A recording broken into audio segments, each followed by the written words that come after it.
I need to gain experiences with other men in order to understand whether you are the only one for me, explained my fiancé. Otherwise, there will be no wedding, I replied. All right. The next day, I canceled the rental of the hall, returned the engagement ring, and moved out of our apartment. While she was busy with her search, she called me in a panic. I informed her that the celebration was being canceled. Have fun, I said, and ended the call. The final bill from the catering service lay on the kitchen counter. It was a haunting reminder that in 73 days, I should have been a married man. I felt no nervousness. I was dominated by a serenity, that feeling which arises from the awareness of having created something lasting. All evening, I studied hiking routes for the honeymoon in Iceland. The laptop warmed my knees while Sarah flipped through a wedding magazine on the other side of the sofa. The silence between us seemed cozy, at least I thought so. But when I lifted my gaze, I noticed a tension. It showed itself in how her thumb feverishly tapped the glossy page, and in her tightly clenched jaw. She wasn't reading. She was rehearsing. You've been quiet today, I said, closing the computer. She flinched as if I had caught her doing something reprehensible. I'm just tired. Wedding preparations are exhausting. We've got the worst behind us. Only the pleasant details remain, I smiled. Unless you've changed your mind about the chocolate fountain. She didn't smile back. Sarah closed the magazine with a sharp snap. Actually, Jake, we need to talk about the wedding. About us. An icy shiver, like the first drop of cold water, ran down my spine. Okay, speak. Is it about the budget? We can cut it. It's not about money, she interrupted me, her voice unnaturally even. She turned to me, pulling her legs underneath her.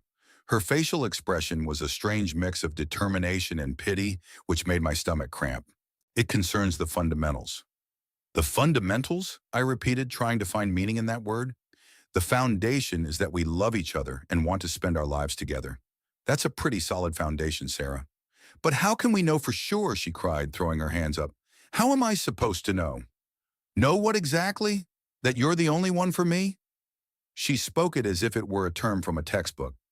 Jake, you're my only serious relationship. We got together in college. And what if? What if I'm just settling for less? What if there's someone out there who's a better fit for me, and I'm only choosing you because you're just there, because it's safe and comfortable with you? The cold water had turned into an icy stream that froze everything inside me. Are you saying you have feelings for someone else? No, not for anyone specific. It's not about a person. It's about experience, about certainty. She leaned toward me, her eyes gleaming fanatically, self-absorbed. I need the experience with other men, dates, being with other people, to gain certainty. Otherwise, I will always have doubts, and I cannot enter a marriage with such a burden of doubts. That would be unfair to both of us. The room swayed slightly. I heard the words, but they bounced off a layer of numbness that had built up. So you want to break up? The sentence felt foreign in my mouth. No, for heaven's sake, Jake, you're not listening. She sighed in annoyance, as if I were an inattentive student. Not break up, but take a break. You wait for me, I go.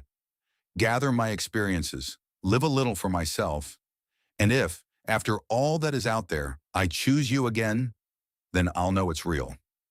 That would be unshakable, and the wedding would take place all the more meaningful. She paused to let this monstrous logic hang in the air. When I remained silent, she added her decisive argument, her voice turning into a manipulative whisper. Otherwise, there will be no wedding. I cannot commit with this uncertainty. Don't you want me to be sure? Don't you need a wife who is 100% irrevocably convinced that you are her husband? If you love me, you will understand that this is for our own good. I looked at her. The woman with whom I had planned my future, with whose family I had spent countless lunches, whose dreams I knew by heart, was gone. In her place sat a stranger with her face, speaking the language of a frightening egoism. The love I felt had not disappeared. It contracted and transformed into something cold and heavy in my chest. I needed absolute clarity. She had to say it in the simplest words. My voice sounded frighteningly calm and emotionless.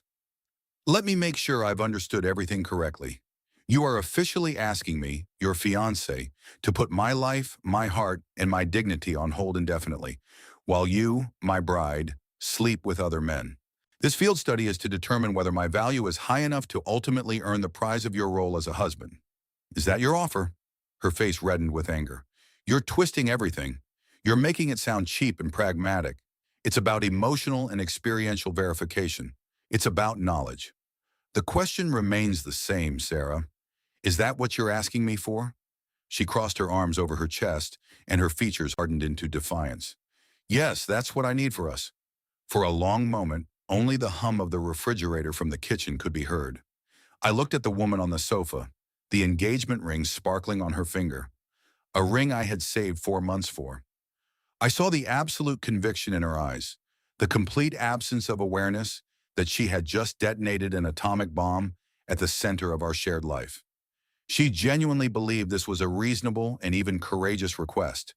The future I had seen before me, house, travels, the quiet years of growing old together, dissolved like mist. What remained was only the ruthless and simple truth about the person sitting before me. I nodded slowly. All right, I said. This single word hung in the air. Relief showed on her face. The tension left her shoulders, and a sweet, triumphant smile spread across her face. She had won. She had gotten her way. She rose gracefully and made a move to embrace me. I knew you would understand. This will be the best for us. I stood up before she could reach me, and her arms closed around empty air. I'm tired, I said in the same even tone. I'll sleep in the guest room. Oh, okay, she replied, her smile twitching only slightly. She mistook my shock for a noble sacrifice. We can talk more in the morning? I love you. I didn't answer. I walked down the hall, closed the guest room door behind me, and leaned against it. In the dark, quiet room, a plan began to form. It was not a plan of revenge or anger. It was a plan of complete and silent separation. My all right had not been consent. It had been the detonator, and I had just pressed it. I didn't sleep. I lay in the dark on the bed that still smelled of a storage closet, watching the digits on the digital clock change. The initial shock had turned into crystalline, cold certainty. In the morning, there would be no conversation. There was nothing left to discuss. Her offer had not been a negotiation point. It had been a statement about my value to her. Conditional, probationary, to be compared. My entire power now lay in my response. As soon as the first pale morning light shone through the blinds, I began to act. First, I silenced my phone. I put on jeans and a simple t-shirt, clothes to move in and for work. I packed a duffel bag from the guest room closet and put in the essentials. Clothes for a week, toiletries, passport, and important documents from the fireproof safe.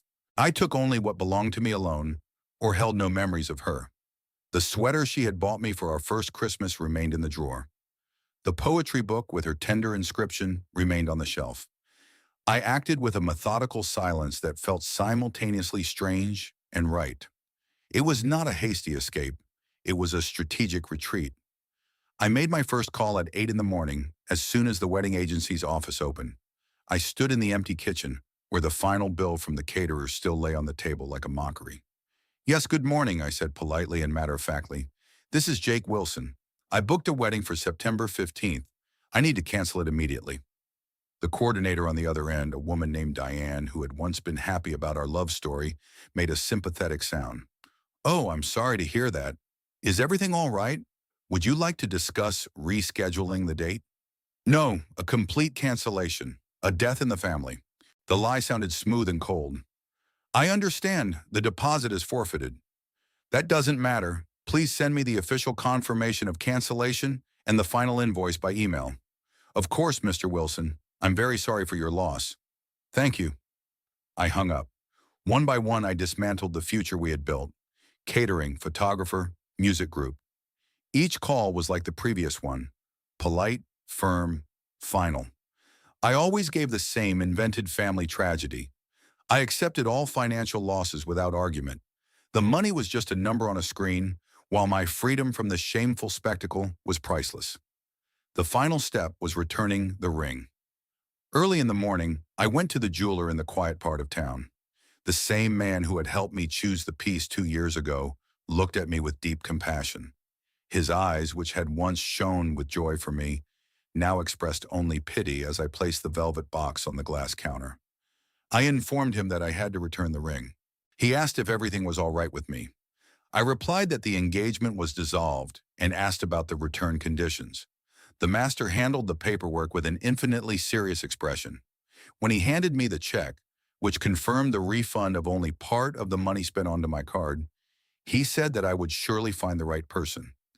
I replied that, in my opinion, I had just successfully avoided meeting the wrong one and left the store. In our former apartment, a heavy silence reigned. Sarah was still sleeping, or at least pretending very well. I finished packing, a few boxes with my books, the laptop, and a small toolbox that belonged to me. I left everything else there, the framed photos, the shared blankets, and the dinnerware set we had chosen together. I didn't need memories of the past. I put the apartment key on the kitchen counter, directly on the catering service's bill. The circle closed. I closed the door for the last time and heard the soft, final click of the lock. My new temporary accommodation was a furnished studio downtown, rented through a short-term rental service. An ordinary clean room that smelled of citrus cleaner and indifference. I put the duffel bag on the bare wooden floor. The emptiness of this place brought me relief. At that very moment, my silenced phone literally began to dance on the kitchen counter. Sarah was calling. I watched the device tremble until it went silent. A minute later, it repeated. I didn't touch it. Soon, a notification of a new voice message appeared. I poured myself a glass of water, sat down on the hard sofa, and took a slow sip. Only then did I listen to the recording. Her voice filled the sterile room from the speaker with an undertone of confusion that was already beginning to turn into concern. She said she had just come home and didn't understand where I was. She noticed the absence of some of my things and asked if I had gone to my mother's. Sarah complained that my calls were being forwarded to voicemail, called that strange, and asked me to call her back. At the end, she added that the date had been perfectly normal, but she just needed to hear my voice. There was a short pause, a trembling breath, and a hang-up. So, the proof. The date was perfectly normal. She had done it. She had begun her experiment the morning after her ultimatum. While I was methodically working to erase her from my future, she was already drinking coffee or doing something else with another man. The last weak ghost of doubt that she might come to her senses and realize the madness of her act had finally vanished. I didn't save the message. I simply deleted it. Then I went into the settings and blocked her number. This action didn't feel like an emotional impulse, but like a necessary security protocol. Finally, I sent 2 text messages. One to my parents. The wedding is canceled. Sarah and I have separated. I'm fine, I'm safe. Please don't ask for details now. I'll explain everything later. I love you. The second message was from my best friend Mark. Canceled the wedding. It's all over. I don't want to talk about it yet. I just didn't want you to hear it through rumors. I need some space for myself. His reply came almost immediately. He asked if I was okay and offered me his room. I thanked him and turned off the phone. The silence in the studio became absolute, deep, and for the first time in years, completely mine. The first week in the new apartment was marked by a silence so dense you could almost feel it. I didn't turn on the television and didn't touch the phone, which lay like a dark, lifeless lump. I existed in a space I had created myself. The sleep I had missed so much on the night of the ultimatum overcame me in heavy, dreamless waves. I could sleep 10 hours, wake up disoriented, and make coffee in silence while staring at the neighbor's brick wall. The initial adrenaline-driven clarity of action had given way to a deep, evenly pulsating sadness. But it was a strange sadness. I was not mourning the Sarah who had made her demands, but a ghost she herself had killed, the woman I thought she was, and the future I had so carefully planned. One day, standing in the sterile kitchen, I asked myself, was I not enough? But as soon as the thought arose, I understood that it was a trap she had set for me. The question was not about my value, but about her inability to recognize it. Inside her was an emptiness that no person could fill, an immeasurable abyss of need for external validation. She called it the search for certainty. My fault was not inadequacy, but in having believed that my sufficiency would be enough. With this realization, the last thread of affection tore. The sadness began to recede, not completely, but enough that I could see the shore. I turned the phone back on and prepared for an avalanche of notifications. There were some concerned messages from my parents and Mark, which I answered with short, reassuring sentences. Nothing came from Sarah because her number was blocked, but the call log recorded a whole series of attempts from unknown numbers. I deleted them all. I didn't unblock her number.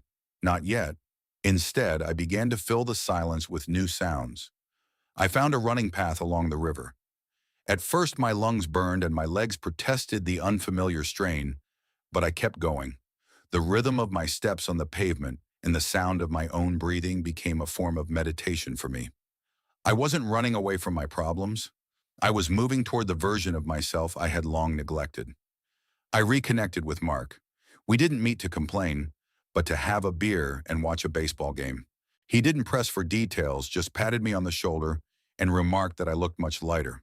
And it was true. At work, the project I had been dragging along for months due to the wedding preparations suddenly got my full attention. I immersed myself in data and strategies. My boss noticed and praised my concentration. The promotion that had once seemed like a distant prospect began to feel like an inevitable consequence of this new, undiluted focus. This was my quiet satisfaction, not dramatic revenge, but the daily conscious creation of a life that was complete and truly mine. Her experience became her prison, and my silence became my foundation. About a month later, clinical curiosity won. One evening, I unblocked her number. I didn't do it to open the door, but to make sure it was firmly closed and to see how much trash had piled up in front of it. The phone vibrated once, then a veritable fit of notifications began. One after another, they appeared on the screen, lining up into a chronicle of her breakdown. Dozens of text messages, pages and pages of missed calls, and notifications of voice messages accumulated like unread judgments. I didn't open any of them. I only watched as these notifications bloomed, a digital monument to the consequences of her own words. Then I placed the phone face down on the table, read a chapter to the end, and watered my orchid. The silence in my apartment was no longer empty. It was filled with my own life. The message chain was a cascading chronicle of decay. The first phase, confusion and frustration in the first 48 hours. She asked why I had blocked her, insisted on a conversation like adults, and called my departure childish. She was outraged that the venue had told her the wedding was canceled due to a death in the family and demanded an explanation of what I had told them. The second phase, panicked manipulation in the second and third week. The tone shifted from anger to appeasement. She wrote that she understood my resentment, apologized, but claimed I was overreacting. Sarah assured me that her experiment wasn't what I thought, and that it had helped her realize how good we had been together. She admitted to having had 3 dates and explained that those men were terrible, self-absorbed, and only wanted one thing.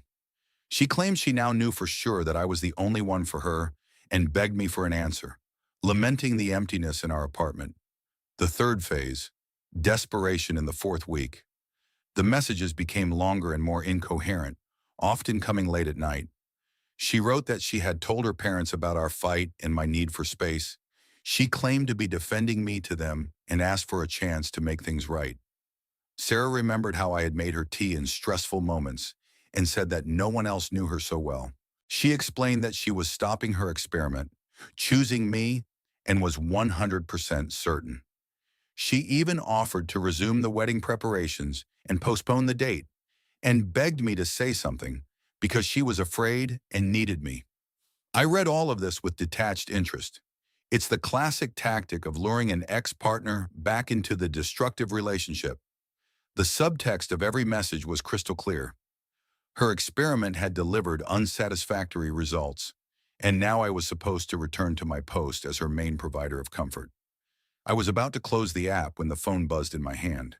It wasn't a call from her, but from Melissa, Sarah's sister. I let the device ring 3 times before I decided to pick up. I didn't do it for her sake, but to set a boundary that I hoped would also reach Sarah. "Melissa," I said. "Jake, finally. Oh my God, do you have any idea what you're doing?"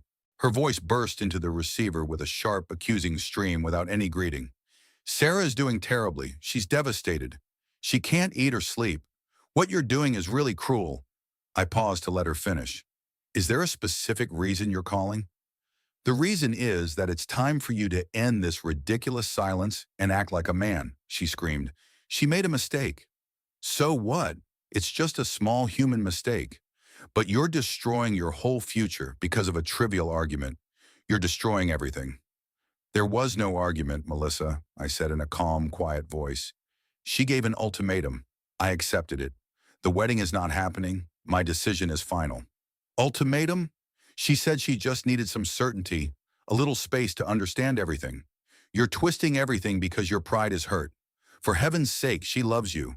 Do you really want to throw away 5 years because of hurt feelings? Be smart. Call her. I clearly saw the usual family scenario playing out. Sarah had presented the story as if her demands were just a vague need for support and had made me out to be the petty, proud villain.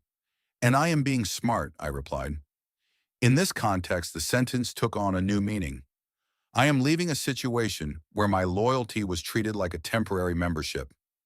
I'm not going to discuss this with you. Don't call me again. I ended the call and blocked Melissa's number.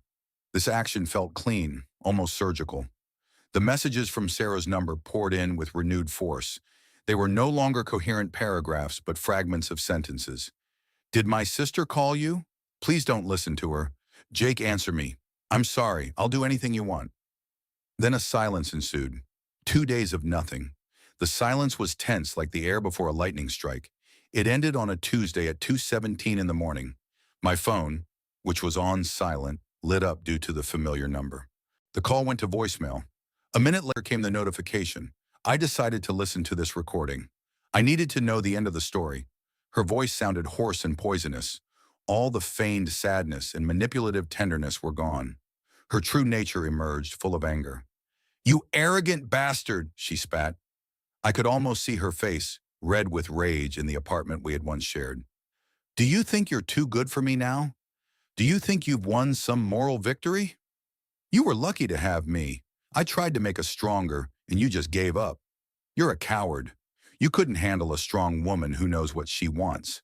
You needed a submissive wife who never questions anything, right? Well, I'm not that. I acted bravely, took risks. But you ran away because your fragile ego couldn't take it. She was already screaming, her voice cracking. You're going to die alone, Jake.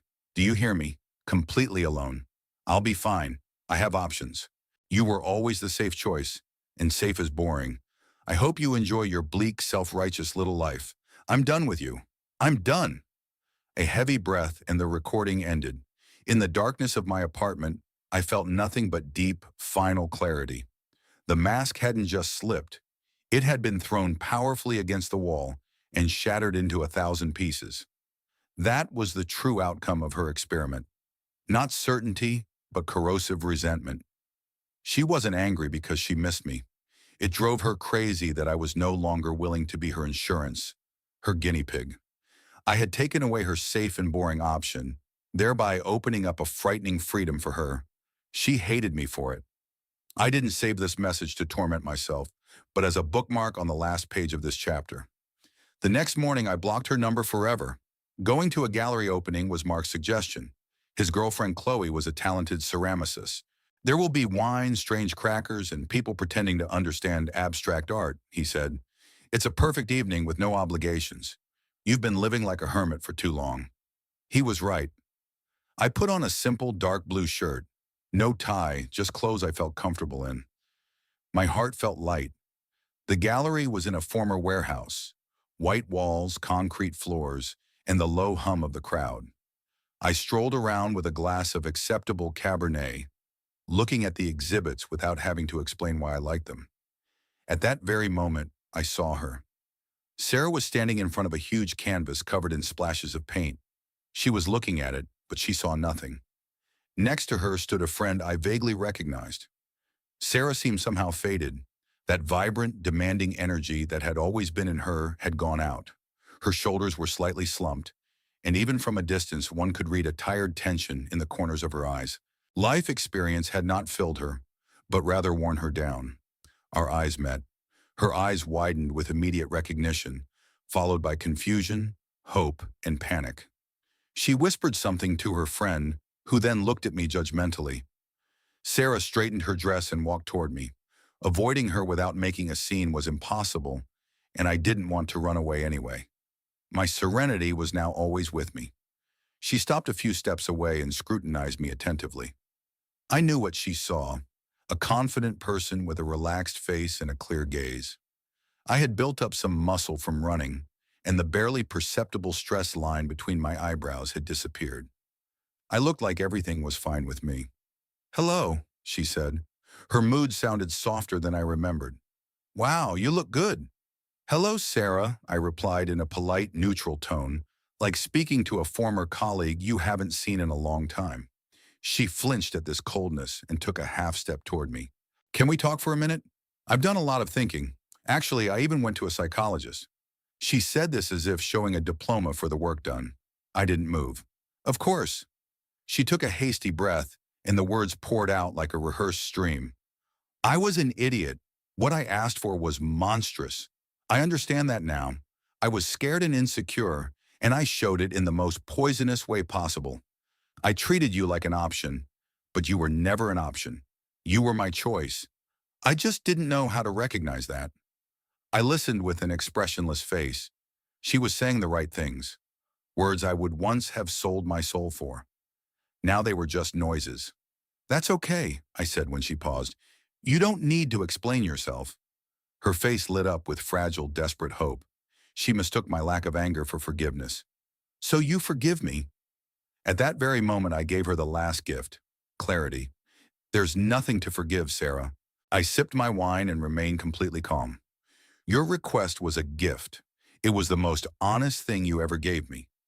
You showed me in detail what our marriage would have been like, an eternal audition.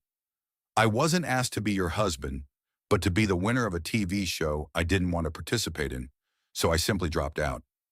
Her hopeful expression froze and then began to crumble. I continued in an even voice, focused on my own realization. "In the last few months, I've understood something important. The certainty you were looking for out there, I vaguely gestured to the world outside. I found here." I touched my chest once. "The certainty that I will never again tie my worth to anyone else's approval. This peace is worth more to me than any passionate brooding over what might have been. For this lesson, I am truly grateful to you."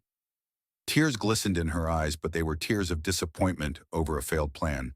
"But now I know it. I'm sure that you are the right one. I have never been more sure of anything in my life than I am at this moment."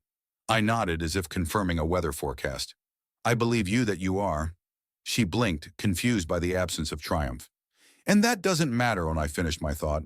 "My life from now on will be determined only by my own certainty, and I know for sure that I will never be with anyone who has to verify my worth by comparing me to a bunch of strangers.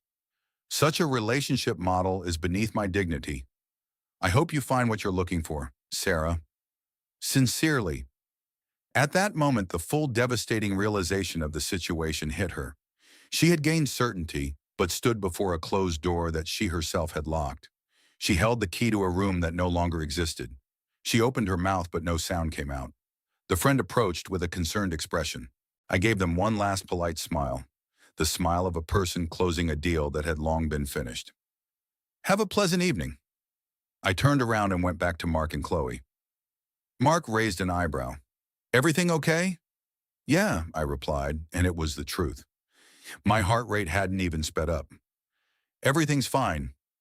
Out of sheer curiosity, I looked back only once. Sarah was still standing in the same spot, the friend's arm around her shoulders. She stared into the void where I had just been. In the middle of the crowd, she looked absolutely, infinitely alone. I turned my attention to Chloe's vase, to the conversation, to my entire remaining life.